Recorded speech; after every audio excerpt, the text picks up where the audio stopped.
Moinabad drugs కేసులో నిందితులకు రెండో రోజు సిట్ అధికారులు కస్టడీ తీసుకోనున్నారు. శంషాబాద్ రూరల్ పోలీస్ స్టేషన్లో మాజీ ఎమ్మెల్యే రోహిత్ రెడ్డి, రితేష్ రెడ్డి, నమిత్ శర్మను విచారించనున్నారు. అయితే ఈ 3 రోజుల పాటు కస్టడీకి ఉప్పర్పల్లి కోర్టు అనుమతి ఇవ్వగా నిన్న నిందితులను అధికారులు విచారించారు. ఇందులో భాగంగానే రెండో రోజు నిందితులను విచారించనున్నారు.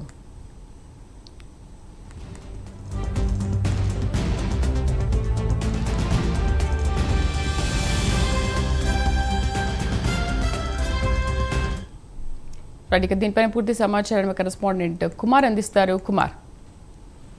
Thank you Sridevi.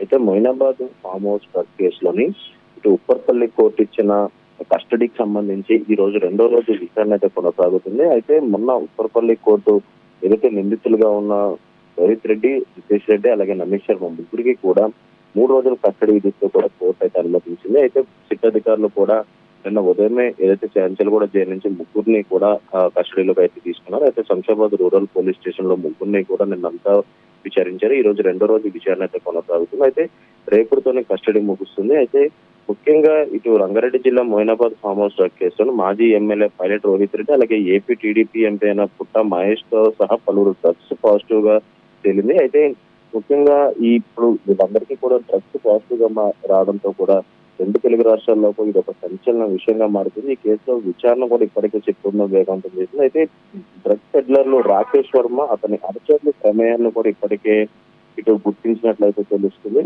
అయితే ముఖ్యంగా చూస్తున్నట్టయితే ఈ డ్రగ్స్ పెడ్లర్స్ కి అలాగే మరొక పక్క ఈ ముఖ్యంగా పైలట్ రోహిత్ రెడ్డికి ఎప్పటి సంబంధాలు ఉన్నాయనే దానిపై కూడా విచారణ అయితే కొనసాగుతుంది. నిందితుల మధ్య గత ఏడాది కాలంగా డ్రగ్స్ లావాదేవీలు జరిగినట్లు కూడా తెలియదు. అయితే ప్రధాన నిందితులైన పైలట్ రోహిత్ రెడ్డి, రితేష్ రెడ్డి అలాగే నమీష్ శర్మను కూడా 3 రోజులు పోలీస్ కస్టడీకి ఇచ్చారు కాబట్టి ఈ రోజు రెండో రోజు విచారణ అయితే జరుగుతుంది. అయితే కొంతమంది పెడ్లర్ల కోసం ప్రస్తుతం పోలీసులు గాలిస్తున్నారనే తెలుస్తుంది. ఎందుకంటే ఈ కేసులోని మొదటి నుంచి కూడా ఇటు ఫామ్ హౌస్ లోని ఇటు కాల్పుల కలకలం రేపడం అయితే మరొక పక్క అయితే డ్రగ్స్ సంబంధించి అక్కడ 2 గ్రాముల కొకైన్ దొరకడం కూడా మరో ఎక్కువనే చెప్పొచ్చు. అయితే ప్రస్తుతం ఈ కేసుకు సంబంధించి కూడా పోలీసులు విచారణ వేగవంతం చేశారని చెప్పొచ్చు. అయితే ఈ 3 రోజుల పాటు కూడా ముగ్గురిని కూడా పూర్తిగా విచారిస్తున్నారు.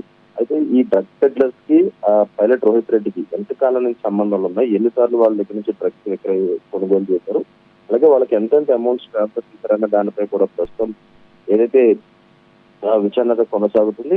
ముఖ్యంగా ఈ విచారణకు సంబంధించి ఈ రోజంతా కూడా శంషాబాద్ రూరల్ పోలీస్ స్టేషన్ విచారణ కొనసాగుతుంది. రేపొద్దున 3వ రోజు కూడా విచారణ అయిన తర్వాత మరొకసారి ఉప్పర్పల్లి కోర్టు ముగ్గురు నిందితులు కూడా ప్రవేశపెట్టే అవకాశం అయితే ఉందనే చెప్పొచ్చు. Sridevi. Right Kumar, thank you.